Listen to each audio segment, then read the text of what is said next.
បងប្អូនស្គាល់ដើមនេះនេះគេដើមលពាក់នេះផ្កាវាសម្បូរបន្លាដើមនឹងបន្លាវាស្រួចមុតអានេះចាស់ផ្ដើមគេយកទៅធ្វើបកីធ្វើខ្សែគោដើមលពាក់ហ្នឹងដើមលពាក់មើងក្រងទៅទាំងក្រងផ្កាវាអានោះផ្លែវាគេហូប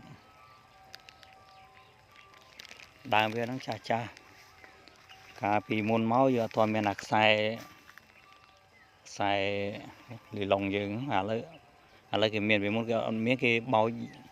ចាស់បោចធ្វើខ្សែគោធ្វើបកីធ្វើអីហ្នឹងគេរែកដីរែកអីហ្នឹង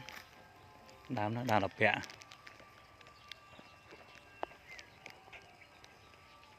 តែបងប្អូនខ្លះវាអត់ដែលស្គាល់ទេដើមហ្នឹងបើឥឡូវគេជួគេកោះកាយចង់អស់ហើយព្រោះវាដុះកន្លែងណាវាបែកគុំច្រើនមុតដៃមុតជើង